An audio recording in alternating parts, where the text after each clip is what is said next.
এমন কেন করছেন? কি এমন করেছি আমি? ভুলে যান না তখনকার এই ছোট্ট ঘটনা। আমার কষ্ট হচ্ছে।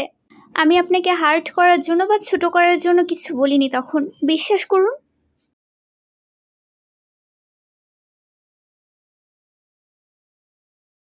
আবির ওভাবে ঝুঁকে তাকিয়ে ছুটির দিকে তাকালো। কেমন করছে আমি? আমাকে অনেক ঘন্টা যাবত এড়িয়ে যাচ্ছেন। এমন একটা ভাব দেখাচ্ছেন যেন আমি কেউ নই। আপনি আমায় চেনেনই না। সবচেয়ে বড় কথা, আপনি এখন আলাদা রুমে থাকার সিদ্ধান্ত নিচ্ছেন। কি এমন করেছি আমি? একবার আপনাকে দূরে সরিয়েছি, এটাই অপরাধ? এখন কাশ ঘেঁষছি, আপনি পাত্তা দিচ্ছেন না। জড়িয়ে ধরাতে হাত সরিয়ে দিচ্ছেন। প্রতিদিন জড়িয়ে ধরে ঘুমান আমায়। আষ্টে পিষ্টে এমনভাবে থাকতেন যেন নিজের ভেতর ঢুকিয়ে নেবেন। নিঃশ্বাস রুদ্ধ হয়ে আসতো, তবুও ছাড়তেন না। ওভাবেই ঘুমাতে হতো। অথচ আজ ব্যতিক্রম। কেন বলুন? অন্যদিন তুই বিরক্ত হতি না, আজ বিরক্ত হয়েছিস। দূর সরে দিয়েছিলে ধাক্কা দিয়ে, তাই সিদ্ধান্ত নিয়েছে আমি নিজ থেকে তোকে আর কাছে টানবো না। আমি নিজে থেকে কাছে আসলাম। কিভাবে বুঝবো? কি করলে বুঝবেন? নাথিং। গম্ভীর স্বরে জানালো। আবির যখন কথাটা বলে মুখটা সরিয়ে নিবে, ঠিক তখনই ছুটি লাজ লজ্জার মাথা গিয়ে আবিরের মাথার চুলে হাত রাখলো। মুখ উছিয়ে ঠোঁটচোরা দিয়ে আঁকড়ে নিল আবিরের। অতঃপর আবির বেচারাকে এক উষ্ণ অনুভূতির পরশ দিয়ে মুখটা আবিরের গলায় নিয়ে বলে ওঠে, আপনার মতো করে কাছে আসলে আপনি কাছে আসা ভাবেন নিশ্চয়ই। আবিরের আসলেই হাসি পায় ছুটির পাগলামো দেখে। মনে মনে হেসে বলল, আমার কঞ্চলের 12টা বাজেছিস ছুটির বাচ্চা ছুটি। শাড়ি পরে এলোমেলো শাড়ি নিয়ে সামনে পড়ে আছিস, তার উপর এসব ডাকাতি। আমার ধৈর্যের আর কত পরীক্ষা। কিন্তু মুখে বলল, এমন করলে কিন্তু তোর কপালে কঠিন কিছু আছে ছুটি। তোর মুখ আমার গলা থেকে সরা বলছে এক্ষুনি। আপনার অবহেলা থেকে তো কঠিন কিছু নয়। আমায় আপনার এই তীব্র অবহেলা থেকে মুক্তি দিন। আবির উত্তর করে না, শুকনো ঢোক গিলে। এই মেয়েটা যে তাকে অর্ধ উন্মাদে পরিণত করতে চাইছে তা যেন সম্পূর্ণ টের পাওয়া গেল। অথচ আবির সম্পূর্ণভাবে চাচ্ছে নিজের অবস্থানে স্থির থাকতে। অথচ এই ছুটি যা শুরু করেছে তাতে তা সম্ভব? তার ধৈর্যের পরীক্ষা নিচ্ছে এই মেয়ে, নাকি তাকে কন্ট্রোল লেস করে দিয়ে এই মেয়ে সুখ পায়? অন্যদিকে ছুটি আবিরকে চুপ থাকতে দেখে ফের বলে, কথা বলছেন না কেন? আমার প্রতি আর ইন্টারেস্ট নন আপনি, তাই না? আবির ঠোঁট গল করে শ্বাস ছাড়ল। এই পর্যায়ে হুট করেই ছুটিকে চেপে ধরল যেন, দাঁতে দাঁত চিবিয়ে শুধালো, আমার কঞ্চলের 12টা বাজানোর চেষ্টা করছিস? কঞ্চললেস হলে এখনকার মতো ভদ্র রূপ দেখাবো তোকে আমি? ভেবে চিন্তে তারপর আমার কাছে এসছিস এখন, তাই না? তোকে তো আবার আমার কাছে আসতেই হবে, নাকি ভাবনা চিন্তা করে আসতে হয়, তাই না? আমি আপনার স্পর্শ আজীবন চাই। আজীবন আপনাতে হারাতে চাই। আজীবন আমি আপনাকেই চেয়ে এসেছি, চাই। ভেবেচিন্তে দেখার হলে আমি কিশোরী বয়স থেকে আপনার জন্য নিজের জীবন উৎসর্গ করতাম না আবির ভাই। ওই কথাটা এত গভীর অর্থও ছিল না যতটা আপনি ভাবছেন। শিওর? শিওর। আবির ঠোঁট পাকায়, হুট করিয়ে আঁকড়ে ধরে ছুটিকে, নিজের সাথে মিশিয়ে নেয়। অতঃপর ছুটি থেকে দ্বিগুণ আগ্রাসী হয়ে ছুটিকে কাছে টানল, কানের কাছে ফিসফিসিয়ে বলে, আমি ধৈর্য হারালে তোকে তোর স্বাস্থ্যের কানায় কানায় বুঝিয়ে দেবো ছুটি। রাহা অফিস জয়েন করলেও দাদাজানের আশা স্বরূপ সে বিজনেসে কোনো কাজই করলো না। 2 দিন যাবৎ অফিসে সে শুধু শুধুই আসছে আর যাচ্ছে, সময় কাটাচ্ছে আবার চলেও যাচ্ছে। রোহান সব কিছুই খেয়াল করলো শুকনো নজরে। অতবার নজরদারি করতে করতে হঠাৎ দেখা গেল রাহা সাদিয়ার সাথে ভাব জমিয়ে ফেলেছে। সাদিয়া এই 2 দিনে 2বার এসেছে কেবল, এবং এই 2বারের অধিকাংশ সময়ই রাহা সাদিয়ার সাথে ছিল।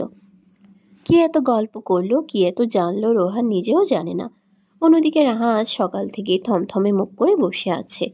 সকালবেলাতেই তাকে দেখিয়ে দেখিয়ে রোহান সাদিয়াকে নিয়ে বাইরে গিয়েছে, লাঞ্চ করে এসেছে বাইরে থেকে।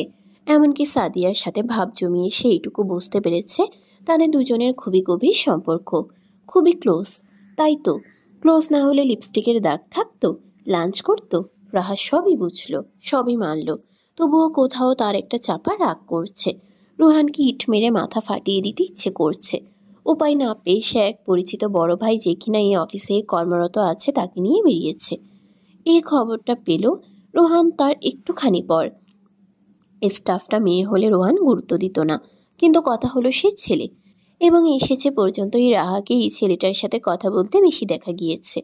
ছেলেটা রাহার কি হয় তাও অবশ্য অজানা। এদিকে রোহানকে একটু পরে একটা মিটিংয়ে জয়েন করতে হবে। রোহান যখন রাহার পিছনে নিজের পিএকে লাগিয়ে দিয়ে মিটিংয়ের জন্য প্রস্তুত হলো, ঠিক তখনই একটা মেসেজ এলো রাহার। রোহান ভ্রু কুঁচকায়, মোবাইল স্ক্রিনে চোখ রাখতেই চোখে পড়ে। মিস্টার রোহান ফারাবি, আমার ডিভোর্স চাই, প্লিজ তালাক বলে দিন মুখে। আকস্মিক এই ছোট্ট মেসেজটাই রোহান সর্বপ্রথম বিস্মিত হলো। এটা কেমন বার্তা? হুট করে এই সিদ্ধান্তেই বা আসবে কেন এই মেয়ে? রোহান দাঁতে দাঁত চাপলো, কল ব্যাক করলো রাহাকে, অথচ মুহূর্তেই জানতে পারলো রাহার ফোন অফ। আচমকা রোহান রাগে চিরচির করে উঠল। ইম্পর্টেন্ট মিটিং ফেলে রেখে সে দ্রুত বের হলো গাড়ি নিয়ে। বিয়ের থেকে জানতে পারলো রাহা এতক্ষণে বাড়িতে পৌঁছিয়েছে। সে অনুযায়ী রোহান বাড়িতেই গেল। থমথমে মুখে দ্রুত পা ফেলে রুমে আসতেই দেখা গেল রাহা ব্যাগ গুছিয়েছে আর কয়েকটা জিনিসপত্র ছোট ব্যাগটায় নিচ্ছে।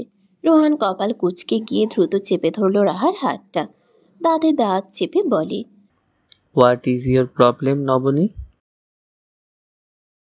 রাহা হঠাৎ হকচকিয়ে উঠলেও নীরব দৃষ্টি ফেলে সামলে নিয়ে বলে, কোনো প্রবলেমই নেই, আমি একটু আপুর বাসায় যাচ্ছি, ওখান থেকে ভার্সিটিতে যাব।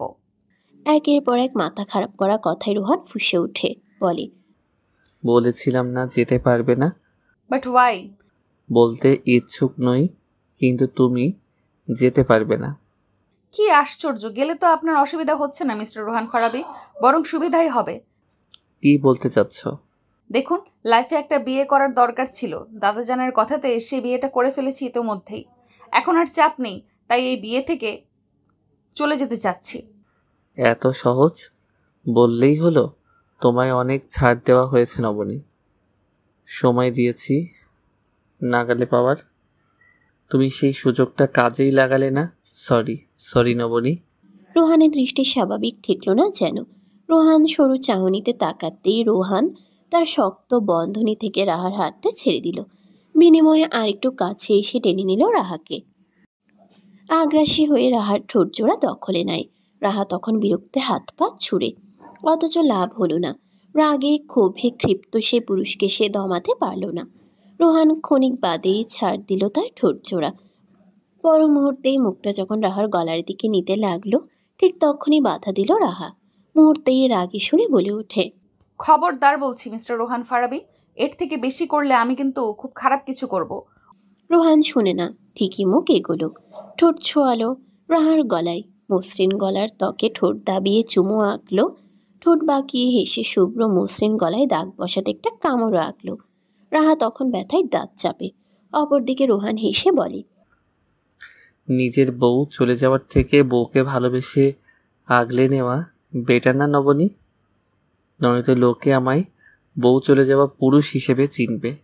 রাহা ওভাবেই চোখ বুঝে রাখে, যেন সে সহ্য করতে পারছে না। ফুঁসে উঠে রাগী স্বরে বলে ওঠে, অন্য একটা মেয়ের সাথে প্রেম করে আমার সাথে বাসায় এসব নোংরামি করার মানে কি? শর্ত ছিল কি বিয়ের? এখন ওসব ভুলে আমার সাথে এই ধরনের ফাজলামো করার মানে কি? রোহান খুব একটা পাত্তা দিল না কথাগুলোকে। রাহার এই ছোট্ট ভুলটা সে কোনো এক সময় ঠান্ডা মাথায় ভাঙিয়ে দিবে না হয়, তবে এই যে তার বিয়ে করা বউ বারবার চলে যাবে বলে তার অস্থিরতা বাড়ায়। এখন তো আবার সোজা ডিভোর্সেও চলে গেছে। এর জন্য রোহানের কাছে একমাত্র সমাধান হলো রাহাকে কাছে টেনে আপন করা। তাই থামল না সে, এক আঙ্গুল রাহার থুতনিতে বুলাতে বুলাতে উত্তর করল, মানে তুমি বোঝো? একদমই না। আমি বুঝতে পারছি না, উল্টো গা গুলিয়ে আসছে আমার। অন্য একটা মেয়ের প্রেমিক আমায় ছুঁয়ে যাচ্ছে, আমি এটা মানতে পারছি না, আমার বমি পাচ্ছে। এতক্ষণ যাবৎ এতগুলো কথায় রোহান খুব একটা পাত্তা না দিলেও এবার দিল। মন মেজাজ খারাপ হয়ে এলো একটা কথাতেই। তার ছোঁয়াতে গা গুলিয়ে আসছে, বমি পাচ্ছে, তাও তার মনে সদ্য অনুভূতি তৈরি করা নারীটির কাছে। রোহান থুতনিতে বুলাতে থাকা আঙ্গুল থামিয়ে এবারে চোয়াল চেপে ধরে, তাতে দাঁত চিবিয়ে নেয়, তবুও শান্ত স্বরে বলে, আবার বলো। আমি লাইফে কখনো কোনো কিছুতে সেকেন্ড হ্যান্ড বস্তু হিসেবে পাইনি রোহান ফারাবি। আপনাকে মেনে নিয়েছিলাম কারণ আপনার চোখে আপুর জন্য ভালোবাসা দেখেছিলাম। এখন দেখছি আপনি সেকেন্ড হ্যান্ড বস্তু থেকেও বেশি। এমন সম্বোধন করাতে বোধহয় রক্ত কণিকায় কণিকায় রাগ ছড়ালো পুরুষটার। দাঁতে দাঁত চিবিয়ে প্রশ্ন শুধালো, আমি সেকেন্ড হ্যান্ড বস্তু? অফকোর্স, শুধু সেকেন্ড হ্যান্ডস নয়, ক্যারেক্টারলেসও। একটা মেয়ের সাথে অফিসের সবার সামনে প্রেম করে বেড়াচ্ছেন, সবাই জানে আপনারা কাপল হিসাবে আছেন, আর এখানে আমার সাথে করছেন কি? ছি, একটা মেয়ে ছুঁয়ে ওই হাত দিয়ে আমাকে ছুঁয়ে বেড়াচ্ছেন। একটা মেয়েটা যে ঠোঁট দিয়ে আপনার সব কিছুতে নিশ্চয়ই মেয়ের স্পর্শ আছে। ছি, আমি সেই সেকেন্ড হ্যান্ড ছেলেরই। কথাগুলো বলতে বলতে রাগে ঘৃণায় রাহার চোখ থেকে জল গড়িয়ে পড়ল। লাল টকটকে দেখালো চোখ জোড়া। রোহান সেই চোখে তাকিয়ে বাঁকা হাসল, উত্তর করল, এখন এই সেকেন্ড হ্যান্ড এবং ক্যারেক্টারলেস পুরুষটাই তোমায় ছুবে নবনী, সারা জীবন ছুবে। তুমি তা চুপচাপ সহ্য করবে, সারা জীবন সহ্য করবে। তোমার গা গুলিয়ে আসুক, বমি আসুক, যাই হোক, তোমাকে এই ক্যারেক্টারলেস পার্সনটাকেই সহ্য করতে হবে, ছেড়ে যেতে পারবে না। রাহা ধাক্কা দিতে চাইল, অথচ পারল না। এই রোহানকে সে চিনে না, সত্যিই চেনা লাগছে না এই ক্ষিপ্ত রোহানকে। এতদিন যে রোহানকে চিনে এসেছিল তার থেকে এই রাঘব রোহান অনেক ভয়ানক। রাহা রোহানকে ক্যারেক্টারলেস ভাবলেও এতটাও খারাপ ভাবেনি যে একটা মেয়েকে জোর করে সে কিছু করে ফেলবে। তার তো ঘৃণা হয়েছিল রোহান ওই মেয়ের সাথে মিশে, ওদের সাথে কিছু আছে এটা জানার পরই। বেশি রিয়্যাক্ট করেছে কি সে, যার জন্য রোহানের এই ক্ষিপ্রতা? রাহা ভয় পেল যেন মনে মনে, তবে দেখালো না তা, শক্ত স্বরে বলে, ছাড়ুন। রোহান হাসল, মুহূর্তেই রাহাকে কোলে উঠিয়ে শোধালো, ছাড়ার কোনো পথ আর তুমি বাকি রাখোনি নবনী, আই এম সরি। আজকে যদি আপনি সত্যি কিছু করেন, আমি সারা জীবন আপনাকে ঘৃণা করব। এমনিতেও তো ঘৃণাই করছো, এতদিন সুযোগ দিলাম তোমায় ভালোবাসার, ভালোবাসলে না তো উল্টে বারবার আমায় ছেড়ে যাওয়ার প্ল্যান করেছো। কিন্তু তোমার তো খুশি হওয়া উচিত নবনী। তোমার কথাই রাখছি, আমরা বেবির জন্য প্রথমবার ট্রাই করছি, ভেবে নাও। ওটা আগে ভেবেছি, এখন নয়। এমন ক্যারেক্টারলেস ফাদার পেয়ে আমার বাচ্চা খুশি হবে কখনো? খুশি না হলেও কিছু করার নেই, তোমাকে আমার সাথে থাকতে হবে, এবং তোমার বাচ্চা বাবাও অন্য কাউকে হতে দেওয়ার সুযোগ আমি দিতে পারবো না। এইটুকু বলে রাহাকে বিছানায় রেখে যখন রোহান ঝুঁকে পড়ল রাহার দিকে, তখন রাহা দ্রুতই ভয়ে চোখ বুঝল, দ্রুত বলল, আমায় ছাড়ুন রোহান, আপনাকে ভয় লাগছে আমার, ছেড়ে দিন। রোহান শুনল না, মনকে প্রশ্রয় দিয়ে শুধালো, সামনে যে মেয়েটি আছে সে তার বউ, তার এইটুকু অধিকার আছে, নিশ্চয় আছে। কিন্তু মেয়েটা কি সত্যিই তাকে এতগুলো দিনে একটুও ভালোবাসতে পারেনি? তার ছোঁয়া এতটাই অসহ্য লাগছে। কেন লাগলো অসহ্য? রোহান ঠোঁট গোল করে শ্বাস ছাড়ল, মনে মনে দু একবার ভাবলো জোর করাটা উচিত নয়। সে কি রাহাকে চলে যেতে দিবে? ফের পর মুহূর্তেই মন আবার তীব্র রাগ নিয়ে জানালো, কোনোভাবেই না। রাহার কানে কানে শোধালো, এতদিন তো কিছু করিনি এক রুমে থেকেও, আজ যেহেতু করছি সেহেতু তুমি হাজারবার বললেও আমি ছাড়বো না নবনী। ভালো হয় তুমি মেনে নাও, এটা জোর জবরদস্তি নয়, স্বামী স্ত্রীর স্বাভাবিক সম্পর্ক, তুমি জানো নিশ্চয়ই। নিশি রাতে হুট করে সাদ বাইরে বের হলো। গেট পেরিয়ে রাস্তার ধারে হুট করে হাঁটতে হাঁটতে তার মনে পড়ল রাহার কথা। কত রাত সাদ গিয়ে রাহাকে দেখার জন্য ব্যালকনির পানে তাকিয়ে থাকতো। কতগুলো রাত। সাদের বুক ভার লাগে। এখন কেমন আছে মেয়েটা? রাহার কথাটা আনমনে একবার মনে করেই তারপর হুট করে ঘাড় ঘুরিয়ে সিয়াদের ব্যালকনিটার দিকে তাকায় সে। অস্পষ্ট অন্ধকার, কাউকেই তেমন দেখা গেল না। সিয়া কি ব্যালকনিতে বসে আকাশ দেখে? সাদের মনে হুট করেই জাগা এই অদ্ভুত প্রশ্নটাই সে নিজেই অবাক হলো যেন। অতঃপর হুট করেই সে হাঁটা ধরল সামনের দিকে। ঠিক সেই সময় কেউ কল করলো সাদকে। সাদ বিরক্তি নিয়ে কল তুলল। কানে নিতেই ওপাশ থেকে মেয়েলি কণ্ঠে কেউ বলল, একটু দাঁড়াবেন? আমার অনেক দিনের শখ রাতের শহর দেখাম, একটু দাঁড়ান সাদ ভাই। সিয়া? সাদ ফের ঘাড় ঘুরিয়ে ব্যালকনিতে তাকালো। মেয়েটা কি ওখানে থেকে তাকে দেখছে, কিন্তু তার চোখেতে পড়ছে না। সাদ ভ্রুকুচকে অনেকটা সময়ে বুঝার চেষ্টা করলো ওই অন্ধকারে কেউ আছে কিনা, অথচ বুঝতে পারল না। সিয়া হেসে বলল, এভাবে ব্যালকনিতে তাকাচ্ছেন হঠাৎ? কখনো তো তাকান না সাদ ভাই। এমনি। নিচে আসি, নিবেন আমার সাথে? না, কেন? নিলে ক্ষতি কি? বুঝবে না তুমি। যাই না সাদ ভাই, এমন করেন কেন? আমি তো এখন আর আপনাকে ভালোবাসি না। ভালোবেসে তো যাচ্ছি না আপনার সাথে। এই এতটুকু বাক্যটা যে সাদের হৃদয়ে কত বড় আঘাত হানলো তা বোধ হয় সাদ নিজেও বুঝে উঠল না। আমি তো এখন আর আপনাকে ভালোবাসি না। কি সুন্দর বলে দিল এই মেয়েটা। সাদ দীর্ঘশ্বাস ফেলে বলে, আমি চাই না তোমার বদনাম হোক সিয়া। রাত দুপুরে একটা ছেলে আর একটা মেয়ে একসাথে বের হওয়াটা সমাজ ভালো চোখে দেখে না। 5 মিনিট দাঁড়ান অন্তত। দাঁড়ালাম, তবে তোমার সাথে নিব না আমি। এইটুকু বলেই সাদ ফোন কানে নিয়ে অনেকক্ষণ দাঁড়ালো।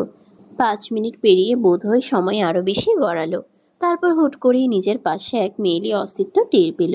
পরনের শাড়ি, ছেড়ে দেওয়া চুল আর কাজল রাঙা আঁখি। রাস্তার সোরিয়াম আলোতে কি নিদারুণ দেখাচ্ছে মেয়েটাকে তা বোধহয় সে নিজেই জানে না, কিংবা জানে বলেই হয়তো 5 মিনিট সময় নিয়ে শাড়ি জড়িয়ে চোখে কাজল এঁকে প্রিয় পুরুষের সামনে এসেছে। সিয়া দ্রুতই ছটফট করে বলে, চলুন, আপনি আগে যান, আমি পিছনে যাব। আলাদাই যাচ্ছি, কেমন? একসাথে না। সাদ দৃষ্টি সরালো, এমনভাবে অন্যদিকে তাকালো যেন সে সিয়ার এই সাজ শাড়ি খেয়ালই করেনি। সিয়া মনে মনে বোধহয় প্রত্যাশা রেখেছিল নিষ্ঠুর পুরুষটি তার দিকে মুগ্ধতা নিয়ে তাকাবে, অল্প প্রশংসা করবে, কিন্তু তার কিছুই হলো না। উল্টো গম্ভীর মুখে শোধালো, পাগলামো করবে না সিয়া। পাগলামো না তো। রাতের শহর দেখার ইচ্ছে হলে দেখবো না আমি? ইচ্ছেকে মেরে ফেলবো? আমি তোমার সাথে নিব না। তাহলে আমি একাই যাচ্ছি। এইটুকু বলেই সিয়া পথ বাড়ালো। বেশ খানিকটা পথ এগিয়েও গেল। পা থামছে না মেয়েটার, ভয়ও হচ্ছে না, ক্রমশ এগিয়ে যাচ্ছে। সাদ বিস্মিত হলো সিয়ার সাহস দেখে। এত রাতে একটা মেয়ে এভাবে একা একা যাওয়াটা যে যৌক্তিক নয় তা সিয়া বুঝে না, বুঝেও পাগলামো করছে। সাদের রাগ লাগে। হুট করেই দৌড়ে গিয়ে হাঁটতে থাকা সিয়ার হাত চেপে ধরল সে। রাগে জেদে মুহূর্তেই বলে, এক্ষুনি সরাসরি বাসায় যাবে সিয়া। তোমার যদি খুব বেশি রাতে শহর দেখার ইচ্ছা হয় তাহলে আমি তোমার অন্য কোনো দিন নিয়ে যাব। এখন বাসায় যাবে তুমি। না গেলে? হাত উঠে যাবে আমার। মারবেন? প্রয়োজন হলে মারবো। মারার কথাটুকু বলতে পারল সাদ। সিয়া অভিমান নিয়ে তাকায়। বুঝিয়ে বললে কি হতো, জেদ নিয়ে বলল, যাব না আমি। আপনাকে তো সাথে যেতে বলছি না, আমি আমার মতো যাচ্ছি। হাত ছাড়ুন। এটুকু বলেই হাত ছাড়া দিল সে। সাদ হাত ছাড়ল না, উল্টো বলল, ছাড়বো না। ছাড়ুন সাদ ভাই। চোয়াল শক্ত হয় সাদের। এই মেয়ে এতটা অবাধ্য কবে থেকে হলো, এতটা জেদি? দাঁতে দাঁত চিবিয়ে রক্তিম চোখে তাকিয়ে সে বলে, বাড়াবাড়ি করছো। করলাম, সমস্যা কি? এই পর্যায়ে সাদ সত্যিই পারল না নিজের হাতকে স্থির রাখতে। হুট করে একটা চর বসালো সিয়ার বাম গালে। শক্ত স্বরে বলল, অনেকক্ষণ বুঝিয়েছি, কানে নাওনি। চোখে মানুষ মনে হচ্ছে না আমাকে। এখন সোজা বাসায় যাবে সিয়া। বাড়াবাড়ি করলে অন্য গালেও চড় পড়বে। সিয়ার চোখ টলমল করে, আরেকটু হলেই গড়াবে যেন। অভিমান অভিযোগ নিয়ে তাকিয়ে সাদকে বলল, আপনি নিষ্ঠুর, নিষ্ঠুর সাদ ভাই। আপনার মতো নিষ্ঠুর মানুষের সাথে আমার পরিচয় না হলেই আমি সুখী হতাম। সেই রাতে রোহান প্রথমেই যে আগ্রাসী আচরণটা রাহার প্রতি দেখালো তাতে রাহার ভয় হলেও পর মুহূর্তেই একটা উষ্ণ চুম্বনে পরিবেশ শান্ত করে দিয়ে রোহান বের হয়ে গেল। রাহা নিষ্পলক চাহনিতে তাকিয়ে থাকলো কেবল রোহানের চলে যাওয়ার পানে। অতঃপর রোহানকে সে রাতে আর দেখাই গেল না। রোহানের উপস্থিতিও পাওয়া গেল না পুরো বাসায়। রাহা বার কয়েক কলও দিল, রাব হলো না বিশেষ। কল তোলা হলো না। রাহা যখন বুঝে উঠল না রোহান কোথায় গেছে, তখন না পেরে সকালে রোহানের মাকেই জিজ্ঞেস করলো তা। কিন্তু আশ্চর্যজনকভাবে উনিও জানেন না। রাহা হতাশ, নিষ্প্রাণ হয়ে অফিসে গেল এই ভেবে যে এবার অন্তত রোহানকে দেখতে পাবে।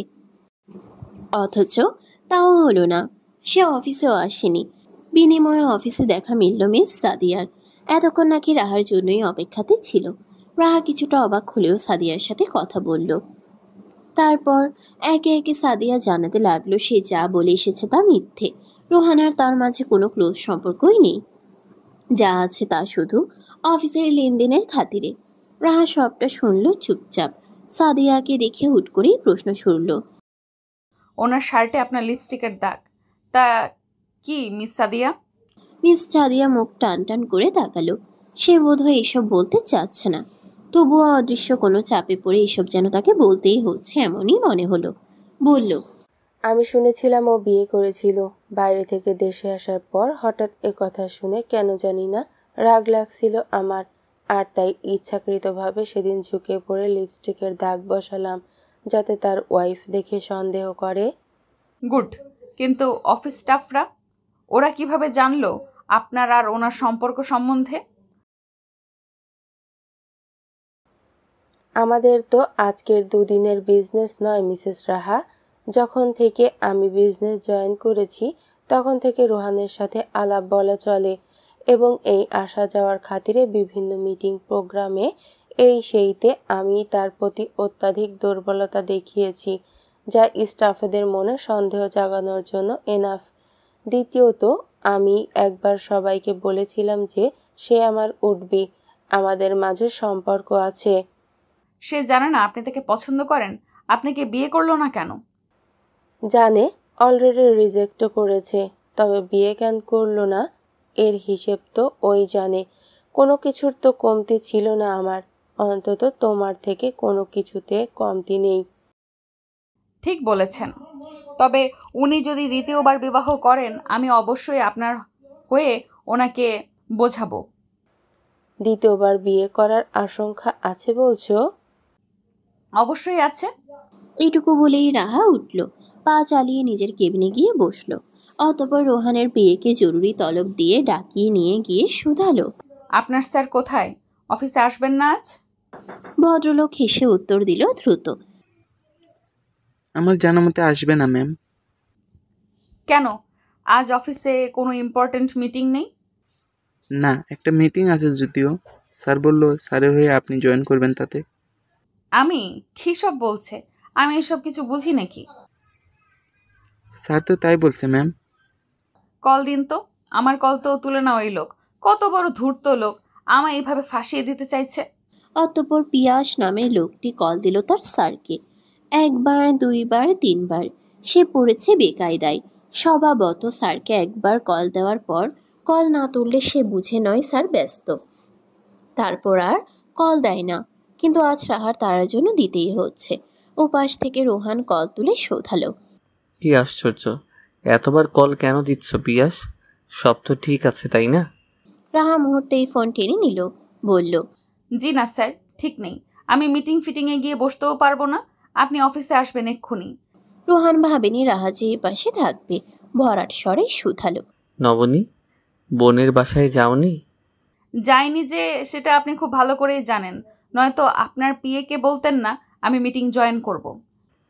আমি তো ভেবেছি তুমি বোনের বাসায় চলে গিয়েছো রাতেই, বোধহয় ওখান থেকেই অফিস জয়েন করবে, তাই ভাবলাম।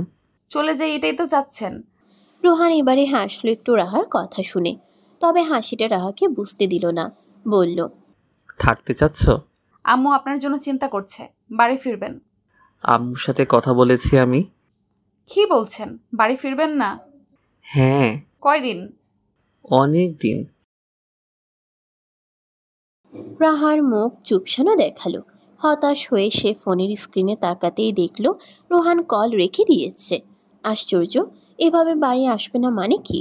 তার উপর রাগ দেখিয়ে বাড়ি ফিরবে না এই লোক? সিয়ার চোখ মুখ ফুলে আছে। সারা রাত কান্না করতে করতে মেয়েটার যখন চোখ মুখের অবস্থা খারাপ, ঠিক তখনই সে মারাত্মক একটা কাণ্ড করে বসলো। ধারালো একটা ছুরি নিয়ে হাতে বসালো, অতঃপর একবার দাগ কাটলো হাতে। মুহূর্তেই ফর্সা হাতটা বেয়ে গড়িয়ে পড়ল লাল টকটকে তরল রক্ত। সিয়া ফুপিয়ে উঠে, কাঁদতে কাঁদতে কাটা ব্যথার যন্ত্রণায় কাতরে উঠে। যখন অনেকখানি রক্ত গড়িয়ে সিয়া প্রায় জ্ঞান হারাতে বসলো, ঠিক তখনই তার এক বান্ধবী তা খেয়াল করল। ঘটনার আকস্মিকতায় মেয়েটাও কেঁপে উঠল। অবিশ্বাস্য চাহনিতে বার কয়েক পরখ করে যখন বুঝল সিয়া সত্যি সত্যি একটা ভয়ানক কাণ্ড ঘটিয়ে ফেলেছে, ঠিক তখনই তারা সিয়ার পরিবারকে জানালো। এত রাতে স্বচ্ছ সহ সাদাফ, তার বাবা মা, সোহা ছুটে এলো। সিয়াকে খুব তাড়াতাড়ি করে হাসপাতালে নিয়ে যাওয়া হলো। অতঃপর সিয়ার হাত যখন ব্যান্ডেজ করে কেবিনে দেওয়া হলো, ঠিক তখনই খবরটা পৌঁছালো সাদের কানেও। সাদ ঘটনাটা শোনা মাত্রই স্থির হয়ে বসে থাকে কিয়ৎক্ষণ। একটা চর, এই চরটার জন্য সিয়া তার জীবন দিয়ে দিতে চাইলো? একটা চরের জন্য? সাদের উচিত হয়নি চরটা মারা, সেটা সে নিজেও জানে। কিন্তু এত রাতে যুবতী একটা মেয়ে বাইরেও বা কেন যাবে? এতবার বলার পরও শুনল না কেন? সাদ মনে মনে ভেবে নিয়েছিল সিয়াকে একদিন ভোর হওয়ার আগের রাতের শহরটা দেখাবে। হয়তো কাল সকালেই দেখা হলে সে সরিটা বলে দিত, কিন্তু বলা হলো না।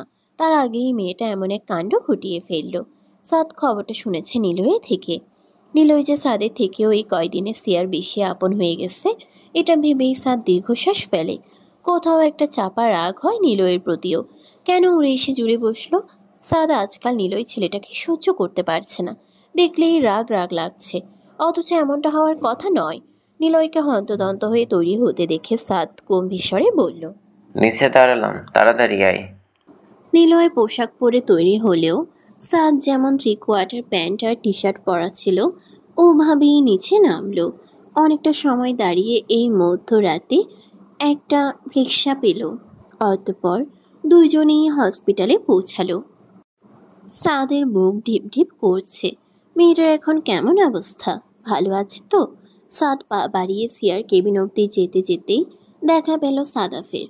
মুহূর্তেই শুধালো, ভাইয়া, আমি চিনতে পারছেন? সাদ। সিয়ার কি অবস্থা এখন? সাদাফ চিনতে পেরেছে এমন ভাব ধরে দ্রুত বলল, আরে তুমি তো সে যে সচ্ছর শালিকে পছন্দ করতে, অলরেডি আমাদের মার খেয়ে ভূত হয়ে গিয়েছিলে দুইবার, তাই না? হ্যাঁ, সিয়া কেমন আছে জানাবেন একটু। রক্ত দিতে হবে, বিপদ নেই বলল ডক্টর। কেবিনেই আছে, তবে জ্ঞান ফেরেনি। ও। সাদাফ চলে যেতেই নিল। আবার কি বুঝে ঘাড় খুঁড়িয়ে জিজ্ঞেস করলো, তুমি ওর কি হও? সাদ কি উত্তর দিবে বুঝে ওঠে না। কি উত্তর দেওয়া উচিত ওর? কি হয়? কিয়ৎক্ষণ চুপ থেকে ও ক্লান্ত গলায় শুধালো, কিছু না, আগে টিউটর ছিলাম তাই। আচ্ছা। সাদ পা বাড়ালো। চেয়ার কেবিনের কাছে এসে পা থমকে দাঁড়ায় সে। বুক ভার হয়ে আসে। দরজায় দাঁড়িয়ে দরজার দ্বার থেকে শুয়ে থাকা সিয়াকে পরখ করলো সে। হাতে ব্যান্ডেজ করা, চোখ বুঝে রাখা। সাদ দীর্ঘশ্বাস ফেলে। এক দৃষ্টিতে তাকিয়ে মনে মনে বলে, সিয়া, তুমি খুব মিষ্টি একটা মেয়ে। সম্ভবত তোমার জন্য আজকাল আমার মনে কিছু একটা তৈরি হয়েছে, আমি বুঝে উঠতে পারছি না ঠিক। তবে এতটুকু বুঝতে পারি, তোমার জন্য কারোর সাথে মনে আমার যন্ত্রণা হচ্ছে। আর রাহার বলাতে যেভাবে আমি মেনে নিয়েছিলাম, তোমার বলাতে আমি সেটা মানতে পারছি না। অদৃশ্য এক রাগ হচ্ছে, অধিকার বোধ থেকে চির করে জেদ জন্মেছে। আমার এখনো রাগ লাগছে সিয়া, নিজের জীবনটাকে এতটা ঠুনকো ভাবলে কেন? আমি কে? আমার চরে তুমি জীবন দিয়ে দিবে? তুমি তো এখন আমাকে চাও না সিয়া, মুভ অন করছো, তবুও এই হঠকারিতা কেন সিয়া? সিয়ার জ্ঞান ফিরেছে একটু আগে। তারপরে নিজের আশেপাশে চিন্তারত অবস্থায় নিজের মা বাবা ভাই ভাবি সবাইকে দেখে সে ক্লান্ত চাহনিতে তাকায় কেবল। প্রথম দফায় বুঝে না উঠলেও পর মুহূর্তে সে বুঝতে পারে কি সাংঘাতিক কাণ্ডটাই না সে ঘটিয়েছিল। সিয়ার কণ্ঠ দিয়ে কথা আসে না যেন। ক্লান্ত লাগে, তবুও ক্লান্ত স্বরে সে শুধালো, ভাইয়া, আম্মু আব্বু, আই এম সরি, আর হবে না এমনটা। কথাটা বলতে বলতেই চোখ গড়িয়ে পানি পড়ল সিয়ার। সাথে কেঁদে উঠল ওর আম্মু। মেয়েকে বুকে নিয়ে বলে উঠলেন, আমি তোকে আর কোথাও আলাদা থাকতে দিব না সিয়া, কোথাও না।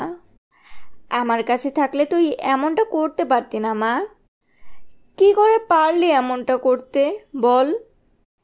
একবারও ভাবলি না আমাদের কথা? চলে যেতে চাইলে এভাবে? না আম্মু, আমি চলে যেতে চাইনি, আত্মহত্যা করতে চাইনি আমি আম্মু, মরতেও চাইনি। আমি আমি তো কেবল নিজের রাগ জেদ এসব সামলাতে পারিনি আম্মু। এতটাই রাগ হচ্ছিল যে খুব কষ্ট হচ্ছিল আমার। তার মায়ের চোখ ভিজে ওঠে, মাথায় হাত বুলিয়ে জিজ্ঞেস করলো, কার ওপরে এত রাগ আমার আম্মুর? কেন এত কষ্ট? জানি না, কিচ্ছু জানি না আম্মু। সিয়া অনেকটা সময় মায়ের সাথে থাকলো। এরপর সবাই যখন বের হলো তখন সুহা পাশে বসলো। কিছুটা সময় নীরব থেকে সিয়ার মাথায় হাত বুলিয়ে শোধালো, সিয়া, সুহা আপু। তুমি কি কোনোভাবে সাদের জন্য এমন করছো? সাদ এসেছিল এত রাতেও, বাইরে থেকে দেখছিল তোমায়, কিছু হয়েছে ওর সাথে? না না আপু। সত্যি বলছো? খুব সত্যি। তুমি সাদকে পছন্দ করতে না? করতাম, এখন আর করি না। এটা মিথ্যা বলছো? না, একদম সত্যি। তাহলে সাদ যে বিল্ডিংয়ে বাসা ভাড়া নিল, তুমিও সেখানে বাসা ভাড়া কেন নিলে? কে জানে, ইচ্ছে হলো তাই। পুরো 2 দিন গেল, রাত গেল, রোহান সত্যি সত্যি বাসায় ফিরল না। রাহা বিস্মিত হয়। অফিসেও পা ফেলল না একবার এই লোক। রাহা দীর্ঘশ্বাস ফেলে। সরাসরি কিছু কাউকে জিজ্ঞেসও করতে পারছে না, কিন্তু আজ সকাল সকালই রোহানের আম্মু এসে তাকে এই বিষয়ে জিজ্ঞেস করেছে। বোঝা যাচ্ছে ছেলে সেদিন বের হয়ে যাওয়া, 2 দিন বাসায় না ফেরা নিয়ে সে চিন্তিত, এবং এসবের কারণ হিসেবে তিনি মনে মনে রাহার সাথে কিছু ঘটেছে এমনটাই ভেবে নিয়েছেন। রাহা ছোট শ্বাস ফেলে। সে তো বলেনি রোহানকে এভাবে চলে যেতে। তাহলে তাছাড়া সব সত্য জানার পর রাহা নিজেও রোহানের অপেক্ষায় আছে। কবে দেখা হবে? সেদিন এতগুলো কথা বলে ফেলার জন্য সরি বলারও তো প্রয়োজনীয়তা আছে। রাহা ভেবেচিন্তে অবশেষে সিদ্ধান্ত নিল পিয়াসের মাধ্যমে যোগাযোগ করবে রোহানের সাথে। সে অনুযায়ী সে রওনাও হলো, কিন্তু পথে একটা গাড়ির সাথে ধাক্কা লেগে খুব বাজেভাবে তার পায়ে আঘাত পেল। হাতেরও কিছুটা অংশ ছিলে গেছে, রক্ত বের হচ্ছে। রাহা তাতে বিশেষ পাত্তা না দিয়ে পিয়াসের কাছে গেল, হেসে জানালো, আপনার স্যারকে একটা কল করুন তো, আমায় তো সম্ভবত ব্লক করে রেখেছে, যোগাযোগ করতে পারছি না আমি। পিয়াস ছেলেটা হেসে দ্রুত স্যারের পক্ষ নিয়ে বলে উঠল, না ম্যাম, ব্লক না, স্যার অন্য সিম ইউজ করে। রাহার রাত লাগে। অন্য সিম ইউজ করতে হবে কেন? সে কি রোহানকে দিনরাত কল করে বিরক্ত করে ফেলবে? বলল, ওয়াই? এইসব নাটক কেন করছে সে? প্রশ্নটার উত্তর দেওয়ার আগে পিয়াসের চোখ গেল রাহার পায়ে। অনেকটাই কেটে গেছে বলা চলে, থেতলে গেছে এবং রক্তপাত হচ্ছে, হাতের দিকটাইও রক্ত। পিয়াস দ্রুত বলল, আপনার পায়ে অনেক ব্লিডিং হচ্ছে তো, কি করে হলো এমনটা? আরে ধুর, আপনাকে যা বললাম তা করুন, মেজাজ খারাপ হচ্ছে আপনার স্যারের প্রতি আমার। পিয়াস হতাশ হয়ে তাকায়। ওদিকে এমন অবস্থার কথা শুনলে নিশ্চয়ই তার স্যারেরও মেজাজ খারাপ হবে। এই 2 দিনের সমস্ত আপডেট তো রোহান তার কাছ থেকেই নিয়েছে। বলল, আমি যোগাযোগ করছি, আপনি প্লিজ হাতে পায়ে ব্যান্ডেজ করান ম্যাম। করাবো, আগে কল দিন। বেচারা পিয়াস হতাশ হয়েই কল দিল, কিন্তু কল রিসিভড হলো না। তখন প্রায় সকাল 8টা, রোহান ঘুমাচ্ছে তখনও। পিয়াসের কল পেয়ে নাকমুখ কুচকে নিয়ে সে কিছুক্ষণ পরেই কল তুলল। বলল, কি সমস্যা পিয়াস, এইভাবে কল দিয়ে যাচ্ছ কেন? ঘুমাতেও দিবে না? অন্যের ঘুম হারাম করে ঘুম আসে কি করে? এই রোহান ফারাবি সাদিয়াকে দিয়ে সব আমার কাছে প্রকাশ করিয়ে এরপর এইভাবে উধাও হয়ে যাওয়ার কারণ কি? কি নাটক এসব? আপনার আম্মু চিন্তা করছে, জানেন আপনি? রাহার কণ্ঠস্বরে রাগ উপচে পড়ছে। বুঝাই যাচ্ছে সকাল সকাল এই মেয়ে প্রচুর রেগে আছে, কিন্তু কি কারণে তা বুঝে আসে না। রোহান উঠে বসলো, গলা খাকারি দিয়ে বলল, সকাল সকাল এমন রাগলে কেন নবনী? আম্মু তো চিন্তা করবে আমি জানি, তবে আমি চেয়েছিলাম অনেকেই চিন্তা করুক। এই বয়সে নিজের আম্মুকে চিন্তায় রাখতে ভালো লাগছে? একদম নয়। তাহলে ফিরুন, আজকের মধ্যে যদি না ফিরেছেন দেখবেন খুঁজে বের করে কি করি আমি। তুমি কি আমায় মিস করছো নবনী? বাসা ছেড়েও গেলে না, এভাবে খোঁজ খবরও নিচ্ছ আবার? মোটেই না, বাসায় ফিরবেন এইটুকুই বলে রাখলাম। এইটুকু বলিয়ে কল রাখলো রাহা। ফের কতক্ষণ বসে থেকে ভাবলো সে কি আসলেই মিস করছে না এই লোকটাকে। আসলেই চিন্তা হচ্ছিল না তার এই লোকের জন্য? সে কেন এতটা অস্থিরতা নিয়ে অপেক্ষা করছিল? কেন চাইছে রোহান বাসায় ফিরুক? রাহা দীর্ঘশ্বাস ফেলে। বিয়েটা হওয়ার আগে রোহানের প্রতি জন্মানো শুকনো এক অন্যরকম ভালো লাগা থাকলেও তা যে বিয়ের পর ক্রমশ অন্য কিছুতে রূপ নিয়েছে তা বুঝতে বাকি নেই রাহারও। সে দীর্ঘশ্বাস ফেলে। এরই মধ্যে তার ফোনে কল এলো পুনরায়। নাম্বারটা রোহানের। রাহা ভ্রু কুঁচকে নেয়। এতদিন এই নাম্বারে কলই যাচ্ছিল না, আর আজ সে নিজ থেকেই কল দিয়েছে। বাহ, এটুকু ভেবে কল তুলতেই রোহান বলল, শুনলাম হাত পা কেটে অবস্থা খারাপ করে বসে আছো। তো হাঁটা চলা করো কিভাবে? ছোট বাচ্চা তুমি। কি বোঝাতে চাচ্ছেন? চিকিৎসা নেওয়া উচিত তোমার নবনী। নিব। এখনই? আপনার কথা মতো? হ্যাঁ। সম্ভব না এখন। সম্ভব? আরে ভাই, খুব একটা আঘাত পাইনি। কিছুক্ষণ পর বাসায় ফিরে আমি নিজেই ব্যান্ডেজ করে দিব। এই যে এই নিজের মতে স্থির থাকার অভ্যেসটা বদলাবে নবনী। রাগ হয় আমার। আর কে ভাই? আমি আমি তোমার বিয়ে করা হাজবেন্ড। মাইন্ড ইট, ওকে? এটুকু বলেই রোহান কল রাখলো। তার প্রায় 15-20 মিনিট পরই রোহানকে একদম ভিন্ন পোশাকে অফিসে দেখা গেল। ফর্মাল ড্রেস আপ নয়, বরং 3/4 একটা প্যান্ট আর একটা সাদা রঙের টি শার্ট। চুলগুলো এলোমেলো হয়ে কপালে মিলেছে। চোখ দেখে বোঝা যাচ্ছে তার ঘুম ভাঙার পর মুখটাও ঠিকভাবে ধোয়নি। রাহা বিস্ময় নিয়ে তাকাতেই রোহান ব্যস্ত হয়ে এলো। রাহার পায়ের আঘাতটা দেখে তৎক্ষণাৎ একটা ধমক দিয়ে বলে উঠল, এটা খুব একটা আঘাত না পাওয়ার নমুনা। রাগ উঠাবে না বারবার নবনী। এতটা কেয়ারলেস তুমি হও কি করে? সাদ সিদ্ধান্ত নিয়েছে সে এই শহর ছাড়বে, এই শহর ছেড়ে চলে যাবে। সে অনুযায়ী সব বাদ দিতে লাগলো একে একে। রুমমেটদেরও জানানো হয়ে গিয়েছে। সাদ যখন দুপুরে একা বসা তখনই সিনিয়র এক রুমমেট আসলো, তার পাশে বসলো, গলা খাকারি দিয়ে জিজ্ঞেস করলো, শুনলাম তুমি চলে যাচ্ছ এখান থেকে, বাড়িতে ফিরে যাচ্ছ, কিন্তু ওখানে গিয়ে করবে কি? দেখি কি করা যায়। নিজের শহরে আশা করি কোনো জব পেয়ে যাব ভাই। ছেলেটা হাসলো। অনেকটা সময় পর হুট করেই বলে ফেললো, তুমি কি ওই মেয়েটাকে ভালোবাসতে, তাই না সাদ? আমি কিন্তু ব্যালকনি দিয়ে তোমাদের দুজনকে ওই রাতে দেখেছিলাম। কিছু নিয়ে বোধহয় ঝগড়া হলো তোমাদের, তুমি চড়ও মারলে, আর সেই রাতেই মেয়েটা সুসাইড করলো। তেমন নয়, আমি ভালোবাসি না। তারও আর আমার প্রতি ভালোবাসা নেই, তবে একসময় আমার প্রতি তার আবেগ ছিল বড় ভাই। তুমি ভালোবাসো না শিওর? তাহলে ছুটে গেলে যে?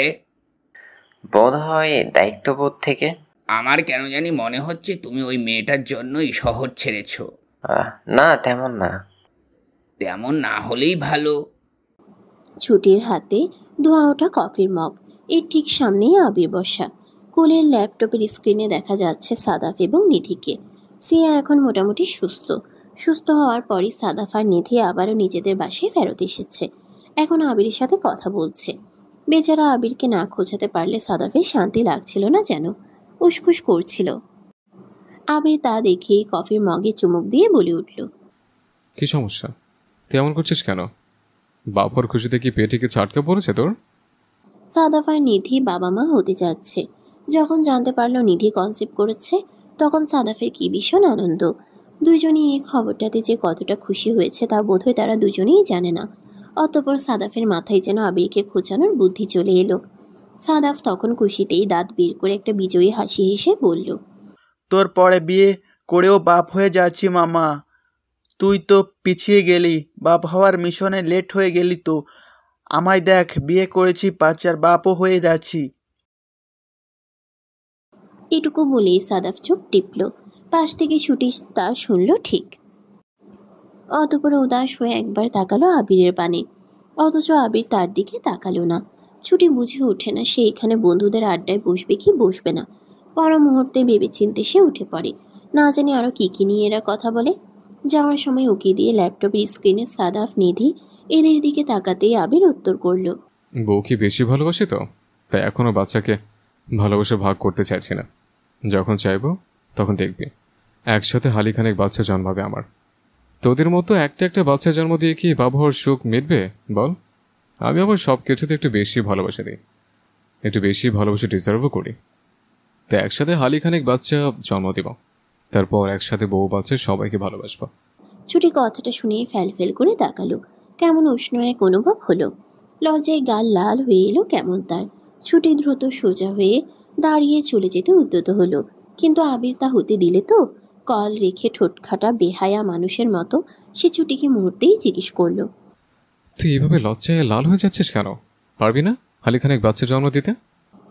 একদম হুট করে এসেই অনুভূতিবিহীন রোহান রাহার হাত পায়ে ব্যান্ডেজ করলো। এরপর চোখমুখ শক্ত রেখে হুট করেই কোলে তুলল রাহাকে। আকস্মিক ঘটনায় রাহা প্রথমে চমকে গেলেও পরের দফায় সে অফিসের সকলের সামনে এমন দৃশ্য ভেবে দ্রুত প্রতিবাদ করলো। রোহানকে চোখ রাঙিয়ে বলল, এসব কি অসভ্যতা রোহান, নামান বলছি। সবাই কি ভাবছে? ছি ছি। রোহান শুনল না, রাহাকে নিয়ে একেবারে গাড়িতে বসলো। অতঃপর গাড়ি চালিয়ে 5 মিনিটের মধ্যেই বাসার সামনে আসলো। তারপর কি বুঝে গাড়ি থেকে না নেমিয়ে রাহার দিকে সরাসরি দৃষ্টি ফেলল। বলল, একটা কথা বলবো নবনী, রিয়্যাক্ট করবে না? কি? হয়তো এই বাসা ছেড়ে চলে যাবে, নয়তো এই বাসায় আমার বউ হয়ে থাকবে সারা জীবনের জন্য।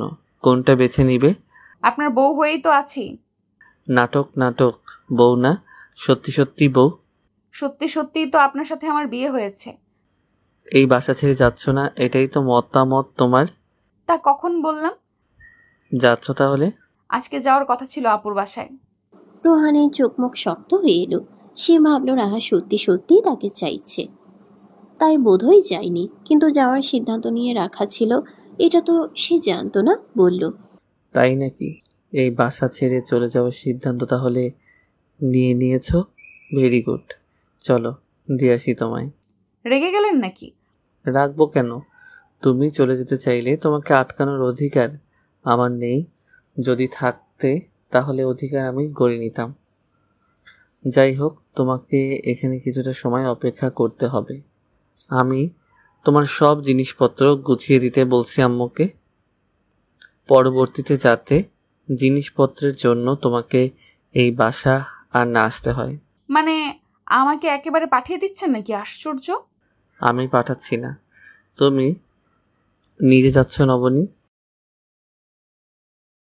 মোটেই না, আমি শুধু স্নিগ্ধকে আর শিয়াকে দেখতে যাব ভাবছিলাম আজ। আপনি তো আমায় চিরদিনের জন্য পাঠিয়ে দিচ্ছেন। রোহান কথাটার উত্তর বুঝে উঠে হাসলো। সে তো ভাবলো রাহা একেবারেই চলে যাওয়ার সিদ্ধান্ত নিয়েছিল। হেসে বলল, চিরজীবনের জন্য থাকবে নাকি? ক্যারেক্টারলেস মানুষের সাথে তো তোমার থাকার ইচ্ছে নেই নবনী। অবশ্যই, একটা ক্যারেক্টারলেস ছেলের সাথে কেন থাকবো? থাকার প্রশ্নই ওঠে না। এই জন্যই বলছি চলে যাও। আপনাকে কি চরিত্রবান পুরুষ বলে প্রশংসা করতে হবে মিস্টার রোহান ফারাবি? ঢং করছেন না? তবে সাদিয়ার সাথে কম মিশবেন, নয়তো আমি সত্যিই আপনাকে ক্যারেক্টারলেসই ভাববো। স্নিগ্ধ ঘুমিয়ে আছে সিয়ার পাশে। দুজনই ঘুমাচ্ছে। এতক্ষণ দুজনের কত কত কার্যকলাপ। সোহা ওদেরকে একবার দেখে হাসলো। সিয়াটা কতটা হাসি খুশি প্রাণবন্ত। কে বলবে এই মেয়েটা সুইসাইড করতে চায়? সোহা দীর্ঘশ্বাস ফেলে। রুমে এসে সময় দেখে বুঝলো রাত 10টা। বাইরে বৃষ্টি হচ্ছে, সাথে ঝড়ো হাওয়া, অথচ স্বচ্ছ ফিরেনি এখনো। কিছুটা চিন্তা হতেই সে কল করলো স্বচ্ছকে। অন্য পাশ থেকে স্বচ্ছ কল তুলল না। সোহার কপালে চিন্তা রেখা যখন একটু গাঢ় হলো, ঠিক তখনই কলিং বেল বাজলো। সোহা দৌড়ে গেল দরজা খুলতে। অতঃপর দরজা খুলে ভেজা শরীরে দাঁড়িয়ে থাকা স্বচ্ছকে দেখে কপাল শিথিল করলো। শান্ত স্বরে শুধালো, কল দিলাম, ধরলেন না তো? স্বচ্ছ অল্প হাসি সুহাকে দেখে বলে, এসে গিয়েছিলাম তো তাই। ও। স্বচ্ছ রুমে এসে ভেজা শার্টটা খুলতে নিতে নিতেই বলল, সিয়া কি করেছে? সারাদিন ভালো ছিল। হ্যাঁ, হাসি খুশি ছিল, এখন তো ঘুমাচ্ছে। স্নিগ্ধ কোথায়? আম্মুর কাছে? আম্মু ঘুমিয়েছি, স্নিগ্ধ সিয়ার সাথে ঘুমাচ্ছে। আমি ভেবেই পাই না সিয়াটা এমন কেন করলো সুহাসিনী। ওকে কি আমরা কম আদরে রেখেছিলাম? ছোট মানুষ তো, করে ফেলেছে, এরপর থেকে আর করবে না। তুমি শিওর করবে না? শিওর। এবারে ফ্রেশ হয়ে আসুন স্বচ্ছ, খাবার বাড়তে যাচ্ছি। সুহা কথাটা বলেই তোয়ালে দিল স্বচ্ছকে। পা বাড়াতে নিল, কিন্তু পা বাড়ানো হলো না। স্বচ্ছ তার হাত আগলে ধরল, টান দিয়ে নিজের সাথে আগলে নিয়ে জড়িয়ে ধরল সুহাকে। পর মুহূর্তেই নাক ঘষল সুহার ঘাড়ে, শুধালো, সুহাসিনী, আমার বোধ হয় তোমাকে ভালোবাসা প্রয়োজন, ক্লান্তি মিটে যদি। সুহা হাসল, স্বচ্ছর চোখে চোখ রেখে শুধালো, ক্লান্তিতেই মানুষের ঘুম পায় স্বচ্ছ, আপনার ভালোবাসতে ইচ্ছে হচ্ছে? হচ্ছে, কারণ সামনে তুমি আছো। ফ্রেশ হয়ে সবসময় ফ্রেশ সুহাসিনী। কথাটা বলেই হাসলো স্বচ্ছ। ঠোঁটে গিয়ে আঁকড়ে ধরল সুহার পাতলা ঠোঁট জোড়া। অতঃপর কিয়ৎক্ষণ সে উষ্ঠদয়ের মাঝে ডুবতেই কানে এলো পাশের রুম থেকে স্নিগ্ধর কান্নার আওয়াজ। সুহা মুহূর্তেই ঠেলে সরিয়ে দিল স্বচ্ছকে। দ্রুত পায়ে দৌড়ে চলে গেল রুমের বাইরে। স্বচ্ছ সেদিকে ছোট ছোট চোখে তাকায়, বিড়বিড় করে, কপাল আমার।